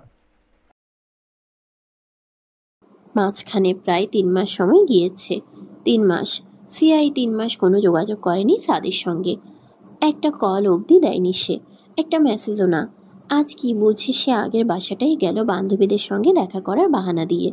যদিও তার জিনিসপত্র আগেই তার আব্বু আম্মু নিয়ে এসেছিল। সিয়া বারবার চাইলো একবার যদি এখানে সাদের সাথে দেখা হয়ে যায়, একবার যদি সাদের দেখা পায়, অথচ পেল না। মাঝপথে দেখা মিলল নিলয়ের সাথে। যে নিলয় সিয়ার পিছু পিছু ঘুরতো, সে নিলয় এমন একটা ভাব দেখালো যেন সে চিনেই না সিয়াকে। সিয়া ভুকুচকায়। সাদের খোঁজ নেওয়ার উদ্দেশ্যে নিজ থেকেই কথা বলল, কেমন আছেন? খুব ভালো ছোট আপু। ছোট আপু? সিয়া কপাল কুচকায় এবারে, পা বাড়িয়ে হাঁটে। অপরদিকে নিলয় যেতে যেতেই বিড়বিড় করে, যাওয়ার সময় সাহায্যে ঝগড়া ঝামেলা করে গেল এই মেয়ের সাথে নাম মেশার জন্য। আরে আমি কি সিরিয়াসলি এই মেয়ের সাথে রিলেশনে যেতাম নাকি? জাস্ট পটাতেই তো চেয়েছিলাম। সাদ তো এই নিয়ে ঝগড়া করে চলেই গেল। বন্ধুত্বটা নষ্ট হলো মাঝখান দিয়ে। আমি কি জানতাম এই মেয়ের সাথে সাদের কি চলছে? জানলে আমি সাদের গার্লফ্রেন্ডের দিকে তাকাতাম? কখনো না। আর যাই হোক, বন্ধুর প্রেমিকা নিয়ে টানাটানি করার মতো শেষরা আমি নই। কথাগুলো বিড়বিড় করতে করতেই নিলয় এগিয়ে যেতে নিল। পেছন থেকে সিয়া ফের বলল, শুনুন। হ্যাঁ। সাদ ভাই কেমন আছে? সাদ তো এখানে থাকে না, আর চলে গেছে মাস 3 আগে। কেন, তুমি জানো না? না তো, কোথায় গেছে? এই শহর ছেড়ে ওর নিজের শহরে চলে গিয়েছে। এই 3 মাসে রোহান আর রাহার সম্পর্কটা সুন্দর হয়েছে আগের চেয়েও অনেকটাই। কখনো শুকনো অপ্রকাশিত প্রেম, কখনো টুকরো টুকরো অনুভূতি, কখনো হুটহাট বেসামাল স্পর্শ। রোহান এগুলো ঠোঁটে ক্রূর হাসি নিয়ে, দৃষ্টি মারাত্মক নেশালো যেন। অতঃপর সদ্য গোসল করে আসা রমণীটির কোমর আঁকড়ে ধরে দুজনের দূরত্ব ঘুচালো। নিজের দিকে ঘুরিয়ে অপর হাতে প্রিয় নারীর আদুরে মুখে হাত বুলাতে বুলাতে ঠোঁট বাঁকিয়ে শুধালো, are you trying to serious me dear? Raha দৃষ্টি স্থির করল রোহানের চাহনিতে। রোহানের অদ্ভুত বাঁকা হাসিটা কোথাও যেন ছুঁয়ে গেল তাকে। অদ্ভুত এক অনুভূতি হলো, হৃদস্পন্দন ভারী। রোহান হাসলো। এই পর্যন্ত হয়ে যাওয়া বার কয়েক ভুলের মতো এবারও সে মুখ নামিয়ে ঠোঁট ছোঁয়ালো রাহার মুখে চোখে। বার কয়েক চুম্বন এঁকে হালকা হেসে শুধালো, আমার কি উচিত তোমাকে বিপদে ঠেলে দেওয়া নবনী? তোমার একটা ছোট্ট স্নিগ্ধ চাই, তাই তো? বার কয়েক চুম্বন এঁকে হালকা হেসে শুধালো। রাহা উত্তর করতে পারে না। লজ্জায় কান গরম হয়ে ওঠে যেন তার। অথচ এই বাচ্চার বিষয়টা সে একদিন লজ্জা না পেয়েই বলেছিল। রোহান হেসে ফের বলে, তোমার ইচ্ছাটা আমার পূরণ করা উচিত বলো? মানে হলো বিয়ের সমস্ত শর্ত মুছে নিতে চাইছি মিসেস রোহান ফারাবি। সম্পূর্ণরূপে আমার মিসেস হতে আপনার কোনো প্রবলেম নেই নিশ্চয়ই? আরও ক্লিয়ার করে বলছি, আপনাকে দেখে আজকাল আমার খুবই সংযতহীন হতে ইচ্ছে হয়। আপনার সামনে এক উন্মাদ প্রেমিক হিসেবে ধরা দিতে ইচ্ছে হয়। আমার কি উচিত নয় আপনাকে নিজের করে যাওয়া? রাহা উত্তর করতে পারে না। টের পায় তার গাল উষ্ণ হয়ে উঠেছে, কান দিয়ে গরম ধোঁয়া বের হচ্ছে যেন। রোহান রাহাকে চুপ থাকতে দেখে থুতনিতে আঙ্গুল ঠিকায়, বলে, নবনী, তোমার অনুমতি ব্যতীত এগোবো না আমি। যদি তুমি চাও তবে এগোবো। উত্তর দাও। রাহা বেশ কিছুটা সময় চুপ থাকলো। সামনের অস্থির পুরুষটার অস্থিরতা সম্পর্কে একবারও চিন্তা না করে চুপ থাকলো। অতঃপর বলল, ভালোবাসেন আমায়? অনুভূতি আছে আমার প্রতি? তুমি এর উত্তরটা জানো? রাহা আসলেই জানে। হ্যাঁ জানে তো, তবুও সে চাই রোহান বলুক, মুখে বলুক। বলল, জানি না। জানো ডিয়ার, নাও অ্যান্সার মি। যদি আমার প্রতি আপনার অনুভূতি থাকে তবেই এগোবেন। রোহান হাতের বাঁধন শক্ত করলো। কিছুটা ঝুঁকে রাহার কানের কাছে ফিসফিসিয়ে বলল, বেশ, এগোলাম। যদি আমাকে ভালোবাসেন তো। রোহান মুহূর্তেই নিজের অষ্টদয় ছোয়ালো রাহার গলের কাছে, দাঁতের ছাপ বসিয়ে কামড় বসিয়ে উত্তর দিল, ভালোবাসা মুখে না বলে কাজে বোঝাতে হয় নবনী। এতগুলো দিনেও তুমি তা বুঝে ওঠোনি, তা বললে ভুল। সুতরাং আমি উত্তরটা হ্যাঁই পেলাম, তাই তো? রাহা উত্তর করতে পারল না, শুধু চোখ মুখ খিচে ব্যথা সহ্য করে নিল। অপরদিকে রোহান উত্তরটা হ্যাঁ পেয়ে হাসল। নিজের বিয়ে করা বউটিকে সত্যি সত্যি নিজের করে নিতে মরিয়া হলো। ফিসফিসিয়ে রাহার কানের কাছে বলল, শেষমেশ তাহলে রোহান ফারাবির জীবন যৌবনের চাহিদা মেটানোর দায়িত্ব তোমায় নিতেই হচ্ছে। মাঝখানে সময় অতিবাহিত হয়েছে প্রায় 7-7টা বছর। সিয়া এই 7 বছরে তার প্রিয় পুরুষটির একটিবারও দেখা পায়নি, আর কোনো খোঁজ অবধি পায়নি সে পুরুষটির। এই সাধারণ জীবনে তার আজকাল আক্ষেপ লাগে সাদের জন্য। একটা দীর্ঘশ্বাস বুকের গহীনে জমা হয়ে থাকে। সিয়া একটা কলেজ টিচার হয়ে জয়েন করেছে এই মাসখানেক হলো। এখন পরনের পোশাক হিসেবে প্রতিদিনই জায়গা নিয়েছে কিছু সাদামাটা শাড়ি। সিয়া আজও শাড়ি জড়ালো শরীরে, মুখে তেমন সাজগোজ নেই। চোখে চশমা এঁটে যখন কর্মজীবনের জন্য রওনা হলো, রিক্সা নিয়ে পথ এগুলো, ঠিক তক্ষণই অস্পষ্টভাবে অপর একটি রিক্সায় অনাকাঙ্ক্ষিত একটা মুখ ভেসে উঠল। সাদ, সিয়ার চিরচেনা পুরুষ। সিয়া চাহনি শুরু করেই কতক্ষণ তাকিয়ে থাকলো। হ্যাঁ, সাদি। শুধু যে সাদ তেমন নয়, পাশে আছে খুব রূপবতী এক নারীও। সিয়া মনে মনে হাসে। এত বছর পর দেখা মিলেছে ঠিক, তবে সে পুরুষটি যে এখনো অবিবাহিত আছে এমনটা ভাবা হাস্যকর। সিয়ার হাসি এলো, অনুভূতিরা জং ধরে এলো যেন হঠাৎই। হুট করেই সিয়া আবিষ্কার করলো যে কোনো নারীর মন থেকে কোনো পুরুষের অস্তিত্ব বিলীন হওয়ার জন্য সে পুরুষের জীবনে অন্য এক নারীর উপস্থিতিই যথেষ্ট। সিয়া আর যাই হোক অতটা বেহায়ানা, অতটা ব্যক্তিত্বহীন নয় সে, অতটা সে ভালোবাসতে পারেনি যতটুকু ভালোবাসলে সে পুরুষটি অন্য একটি নারীর জেনেও সে পাগলামো করবে। এতটা নিচু তো সিয়া নয়। সে এইটুকু ভেবেই মৃদু হাসলো, মনে মনে আওড়ালো, ভালো থাকুন। দোয়া করি পৃথিবীর সবটুকু ভালো থাকা আপনার হোক সাদ। আমার কষ্ট নেই, সত্যিই কষ্ট হচ্ছে না। আপনি অন্য কারোর সাথে ভালো থাকলেও জীবনে খুব খুব ভালো থাকুন, এটাই আমার সর্বোত্তম চাওয়া। রাহার কোলে 2.5 বছরের একটা ছটফটে বাচ্চা মেয়ে, দেখতে একদমই রাহার মতো। চোখ হতে মুখ হতে অবিকল রাহার চেহারা। রাহা কিছুক্ষণ তাকালো বাচ্চা মেয়েটার দিকে। একটু আগে সে অনেক কষ্টে মেয়েটাকে খাইয়েছে। বলতে গেলে প্রায় ঘন্টা 2 চেষ্টা করে সে এক ছোট বাটি সমান খিচুড়ি খাওয়াতে সক্ষম হয়েছিল। কিন্তু তার গুণধর মেয়ে একটু আগেই তার শরীরে গল গল করে বমি করে তার সাথে চরম বিশ্বাসঘাতকতার পরিচয় দিয়েছে বলেই রাহা মনে করে। রাহা ফুসফুস করে। অপর পাশে রোহানকে বসে হাসতে দেখে তৎক্ষণাৎ ছ্যাত করে ওঠে, বলে উঠল, এই মেয়ে জীবনেও আমার হতে পারে না। দেখতে হয়েছে অবিকল আমার মতো, অথচ সারাক্ষণ বাপ বাপ করে। কি পোল্টিবাজ মেয়ে। রোহান হাসলো একটু, এগিয়ে এসে মেয়েকে বমি ভর্তি শরীরে ওভাবেই কোলে তুলে নিল। মেয়েটা তার ভীতু প্রকৃতির, যার দরুন বমি করে ভাসিয়েই চোখ টলমল করছে, ঠোঁট কাঁপছে, এক্ষুনি হয়তো রুম কাঁপিয়ে কেঁদে উঠবে। কিন্তু মায়ের চিৎকারের ভয়ে বোধহয় তাও করতে পারছে না। রোহান মেয়েকে আদর করে কোলে তুলে নিয়ে বলল, দুনিয়ার সব বাচ্চাকে দেখলেই তোমার আদর আদর পায় নবনী, অথচ আমার বাচ্চাটার বেলাতেই তোমার যত অনাদর। আমার মেয়েটা এমনিতেই ভীত। রাহা আবার ফোঁস করে উঠে, চোখ রাঙিয়ে বলে উঠে, ও মোটেই ভীতু না। ভীতু হলে ও এভাবে জ্বালাতো আমায়। রোহান মেয়ের দিকে তাকালো, যেন বহু কষ্টে কান্নাটা আটকে রেখেছে। শান্ত স্বরে মেয়েকে শোধালো, আম্মু জ্বালাবে না আর এই মেয়েকে? এবার থেকে আব্বুর সাথে সাথে থাকবে। আব্বুর সাথে সাথে অফিস নিয়ে চলে যাব। আব্বু তোমাকে, কেউ বকবে না তোমায়।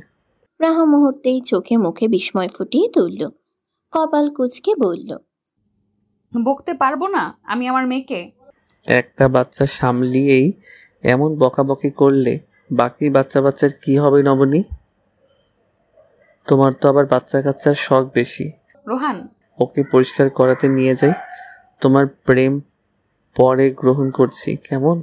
বলে রোহান ওয়াশরুমে প্রবেশ করার আগেই জামা কাপড় নিয়ে প্রবেশ করলো রাহা। রোহান তা দেখে দ্রুত শোধালো, মা মেয়ে দুইজনকে পরিষ্কার করে দিতে হবে নাকি? আমার অবশ্য সমস্যা নেই, পরিষ্কার হলে হতে পারো আমার সামনে। মোটেই না, ওকে আমায় দিন, গোসল করিয়ে পাঠাচ্ছি আপনার কাছে। তোমাকে তো জ্বালাচ্ছে বললে। রাহা দ্রুত মেয়েকে নিজের কাছে টেনে নিল। রাগে রোহানকে শোধালো, তো জ্বললে বলবো না আমি?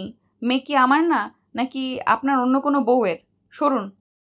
এটুকু বলেই বেচারা রোহানের মুখের উপরেই দরজাটা লাগালো রাহা। রোহান ছোট্ট শ্বাস টেনে ফের বিছানায় গিয়ে বসে। তার ঠিক কিছুক্ষণ পরই তার মেয়ের দেখা মিলল। পরনে ছোট শুভ্র রঙের ফ্রক আর ছোট প্যান্ট, চুলগুলো ভিজে আছে একটু একটু এখনো। ভেতর থেকে রাহা ততক্ষণে চেঁচিয়ে বলল, ওর চুলগুলো আর একটু মুছে দেন, ভেজা আছে একটু একটু। রোহান তাই করল। মেয়েকে কোলে নিয়ে চুমু আঁকলো কপালে, পরপরই ভালো করে মাথা মুছে দিল। তারপর বিছানার এক প্রান্তে বাপ মেয়ে দুইজনে সময় কাটাতে কাটাতে কবেই যে মেয়েটা তার কোলে ঘুমিয়ে গেল রোহান বুঝলই না। রোহান হাসে, তার মিষ্টি মেয়েটাকে আরো একটা চুমু উপহার দিয়ে শুয়ে দিল বিছানায়। আশেপাশে সুন্দর করে বালিশ দিয়ে দিল। কুল বালিশটা টেনে রাখলো মেয়ের হাতের নিচেই। রাহা গোসল করে কাপড় ধুয়ে বের হলো তার একটুখানি পরই। মেয়েকে ঘুমিয়ে পড়তে দেখে জিজ্ঞেস করলো, ঘুমিয়ে গেল? বাচ্চার আম্মু এতক্ষণ যাবৎ গোসল করলে বাচ্চা তো ঘুমিয়ে যাবেই, তবে বাচ্চার আব্বু কিন্তু ঘুমায়নি। বাচ্চার আম্মুর প্রেম গ্রহণ করার জন্য অপেক্ষা করছিল। রাহা হেসে ফিরল এবারে। বালতি ভর্তি কাপড়গুলো নিতে নিতে বলে উঠল, বাচ্চার আম্মু আপনাকে প্রেম নিবেদনের জন্য বসে নেই। বাচ্চার আব্বু প্রেম নিবেদন করলে গ্রহণ করবেন না? মানে বাচ্চার আম্মুকে আজকাল খুব ব্যস্ত লাগে, বাচ্চার আম্মুকে তো আজকাল পাওয়াই যায় না। ড্রয়িং রুমের এক কোণে বসে আছে স্নিগ্ধ, হাতে একটা কিউব। দেখে মনে হচ্ছে সে খুব করে কিউবটা মিল করানোর চেষ্টা চালাচ্ছে, অথচ হচ্ছে না। অন্যদিকে সোফার এক কোণে বসে সাদাফ এবং নিধির দুই যমজ ছেলে সাদিত এবং আবিদ। দুজনই খুবই উৎসুক ছুটির আর আবিরের বেবি নিয়ে। তারা জানে তাদের জন্য একটা নতুন ডল আসবে, তাদের সাথে খেলা করার জন্য একটা ডল আসবে। এটুকু শোনার পর থেকে তাদের দুটোর শান্তি নেই আজ অনেক দিন। শুধু অপেক্ষা করছে কবে ডল আসবে। এই যে তারা স্নিগ্ধদের বাসায় বেড়াতে এলো, এখানে এসেও ছুটিকে তারা ভিডিও কল করেছে, জানতে চেয়েছে ডল কেমন আছে, কি করছে। সাদাফ আর নিধি অবশ্য হাসে এসব দেখে। আজও ব্যতিক্রম হলো না। সাদাফ সোফায় বসা মাত্রই সাদিত বাবার গলা জড়িয়ে ধরল, দ্রুত বলল, পাপা, সুটি আন্টির কি ডল বেবি আসবে? সাদাফ হাসে। ছেলে যে এমন প্রশ্ন করবে বা করতে পারে তা তার জানা। হেসে বলে, হ্যাঁ আব্বু, ডল বেবি আসবে। ডলের মতো চুল থাকবে ওর পাপা? অবশ্যই থাকবে।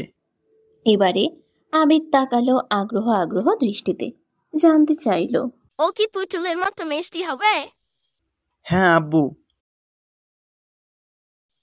পাপা, ও আমার সাথে খেলবে? তোমাদের সবার সাথে খেলবে আব্বু। সাদিত মানল না, দ্রুতই প্রতিবাদ করে বলে উঠল, না আব্বু, ও আমার সাথে খেলবে। আবিদ পচা। আবিদও বলল প্রায় সঙ্গে সঙ্গেই, আব্বু, সাদিক পচা, ওর সাথে ডল খেলবে না। এই নিয়েই লেগে গেল দুজনের মধ্যে ঝগড়া। 6.5 বছরে দুই বাচ্চার এমন ঝগড়া প্রায়শই সাদাফ দেখে, তাই আজও পাত্তা দিল না, চুপ করে উঠে গেল। অন্যদিকে স্নিগ্ধ এই দুইজনের প্যাপে শুনে মুখ তুলে চায়। এতক্ষণ সব শুনলেও সে কথা বলেনি, উত্তর করেনি, তবে এখন করবে বলে এগুলো সে বলল, সাদিক, আবিদ, ছোটরা কি খেলতে পারে নাকি? ঝগড়া করিস কেন তোরা? আবিদ মুহূর্তেই স্নিগ্ধর দিকে চেয়ে বলল, পারে না? না। তুই খেলবি না ডলের সাথে? না। সাদিত তখন কিঞ্চিত রেগে বলল, ভালো, আমার ডল আমার সাথেই খেলবে।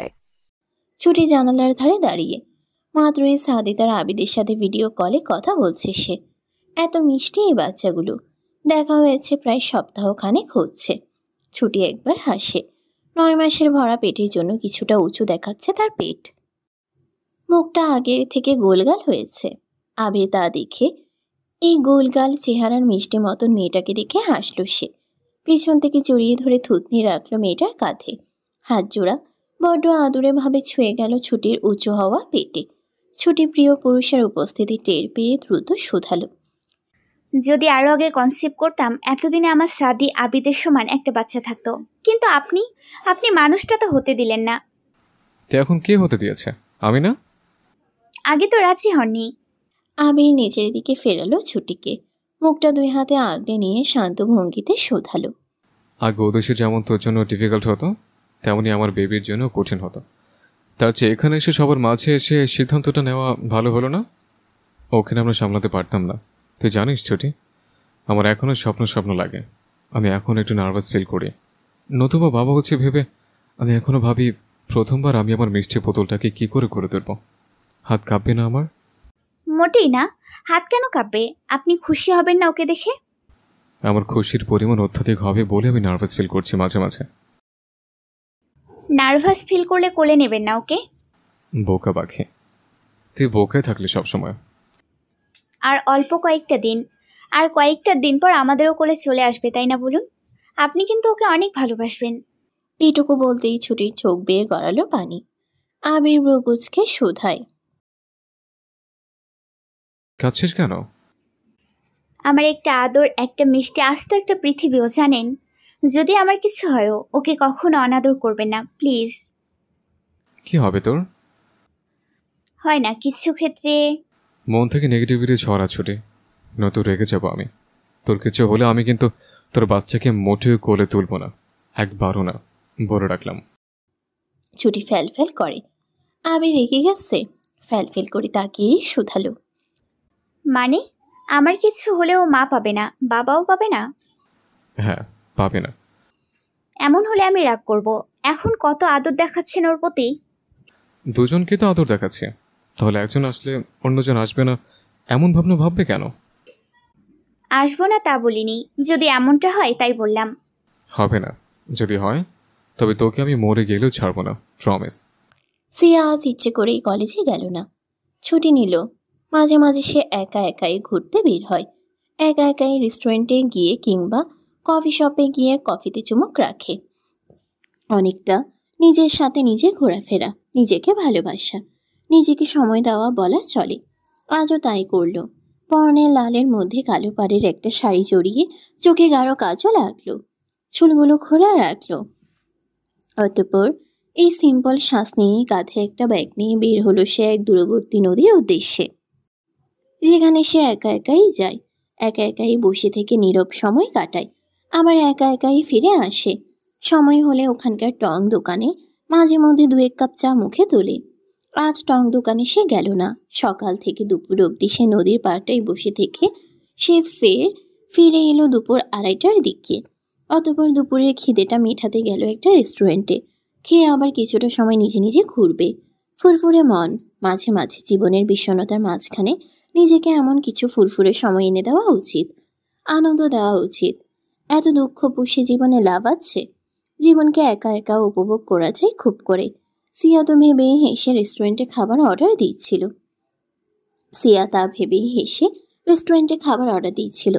অর্ডার দিয়ে একা বসে থেকে যখন অপেক্ষা করছিল, তখন দেখা হলো এক ভার্সিটি ফ্রেন্ডের সাথে। সম্ভবত বন্ধুদের সাথে এসেছে সে।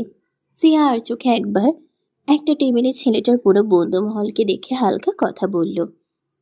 তারপরে যখন ছেলেটা চলে গেল, ঠিক তখনই আরো একটা স্বর এসে বাঁধল তার কানে। সিয়া চমকায়। ঠিক শুনল সে। তাকে নিশ্চিত করতে আবারও সে স্বরটা বলে উঠল, সিয়া। সিয়া তাকায়। এই স্বরটা তার চেনা, আসলেই চেনা। সিয়া মুহূর্তেই সে মানুষটিকে কাছ থেকে আবিষ্কার করে কিছুটা চমকালো। সাথে সাথেই সেই বিস্ময় চেপে গিয়ে হাসলো মৃদু, বলল, হ্যাঁ সাদ ভাই, কেমন আছেন? অনেকদিন পর দেখা আপনার সাথে। সাদ হালকা হাসলো। পরনে তার ফর্মাল ড্রেস আপ। সাদ আচমকাই সিয়ার সামনে চেয়ারটা দখল করে বসলো। তাকালো সিয়ার দিকে। আগের সিয়া আর এই সিয়ার মাঝে আকাশ পাতাল তফাৎ। এই সিয়াকে দেখতে ম্যাচিউর গম্ভীর রমণী লাগছে, মুখ চাহনিও গম্ভীর, কথাগুলো কি সুন্দর ম্যাচিউর পার্সনদের মতো। সাদ অল্প হাসলো, বলল, রেস্টুরেন্টে কার সাথে এলে? বরের সাথে? বরের সাথে যে রেস্টুরেন্টে আসতে হবে তা কোথাও লেখা আছে সাদ ভাই? বর ছাড়া আসা যায় না? অবশ্যই যাই, তবে আমি সম্ভবত এই টেবিলে কিছুক্ষণ আগে একজন পুরুষকেও দেখেছিলাম সিয়া, তাই জিজ্ঞাসা করলাম। অনেকক্ষণ থেকে খেয়াল করছিলেন নাকি আমায়? সাথে বউকে আনেননি? অন্য মেয়েকে খেয়াল করছেন দেখলে তো এতক্ষণে কপালে শনি থাকতো আপনার। আগের সিয়া কখনো এই কথাগুলো এভাবে হাসি হাসি মুখে বলতে পারতো বলে সাদের মনে হয় না। তবে এখনকার সিয়া ভিন্ন, একদম ভিন্ন। সাদের যেন অদ্ভুত হাসফাস লাগলো আগের সিয়াকে হারিয়ে। জানতে মন চাইলো তার প্রতি কি এই মেয়েটার এখনো একটু হলেও অনুভূতি আছে। সাদ দীর্ঘশ্বাস ফেলে এই কথাটা ভেবেই, কেন থাকবে অনুভূতি? সেই 6.5 বছর আগেই তো সে শুনেছিল সিয়ার বিয়ের খবর। সোহা নিজে তাকে ইনভাইট করেছিল সিয়ার বিয়েতে। শহর ছাড়ার 6 মাস পর সাদ সেবারে কি ভীষণ রাগ জেদ নিয়ে নিজের বন্ধু মহলও ত্যাগ করলো, কন্ট্যাক্ট নাম্বারও চেঞ্জ করলো। সিয়া সিয়ার মতো ভালো থাকুক এমন একটা প্রতিজ্ঞা বুকে পুষে নিয়ে সে সর্বোচ্চ দূরে সরে গিয়েছিল। সাদ ম্লান হাসে, জবাবে বলে, তোমার বর কেমন আছে? আমি খুবই দুঃখিত তোমার বিয়েতে আসতে পারিনি বলে সিয়া। সিয়া তাকায়। বিয়ের একটা নাটক সে করেছিল প্রায় 6 বছর আগে, তাও সাদের জন্যই। সুহাকে দিয়ে সে নিজে দাঁড়িয়ে থেকে ইনভাইট করেছিল, ভেবেছিল সাদকে একবার আনতে পারবে তার বিয়ের ইনভাইট করে। অথচ সাদ বরাবরের মতো নিষ্ঠুরতা দেখিয়ে হাজির হলো না, উল্টে সাদের সাথে যোগাযোগ করার যে সিঙ্গেল ওয়ে ছিল সেগুলো অবধি বন্ধ করে দিল। কি নিষ্ঠুরেই পুরুষ! সিয়া হাসলো, সত্যিই তো নিষ্ঠুর, নয়তো অন্য এক নারীকে বিয়ে করতে পারতো না তো। মানল সে সাদের জীবনে প্রথম নারী রাহা, কিন্তু রাহার পরবর্তীতে যে নারীকে জায়গা দিল সে নারী কি সিয়া হতে পারতো না? সিয়ার বিয়েটা অবশ্য পরে সিয়া ভেঙেই দিয়েছিল। সাদের সাথে যোগাযোগ করতে না পেরে মাস 2 ঘরবন্দিও ছিল। তারপর আস্তে আস্তে সুহা স্বচ্ছ স্নিগ্ধ, নিজের মা বাবা সবার প্রচেষ্টায় সে এখন অনেকটা হাসি খুশি, অনেকটাই প্রাণবন্ত। সিয়া হেসে শোধালো, আমার বিয়ে সেই 6.5 বছর আগে? সাদের স্পষ্ট সময়টা মনে আছে, স্পষ্টই মনে পড়ে তার এখনো। তবে সে মুখে বলল, সময়টা তেমনই হবে বোধহয়। আপনি যে এমন ভাবে লেজ গুটিয়ে পালালেন, বোধহয় ভাবলেন আমার সুইসাইডের দায়টা আপনার উপর গিয়ে পড়বে, সেই জন্যই এভাবে হাওয়া হয়ে গেলেন। আমাকে কি কাপুরুষ মনে হয়? না তো,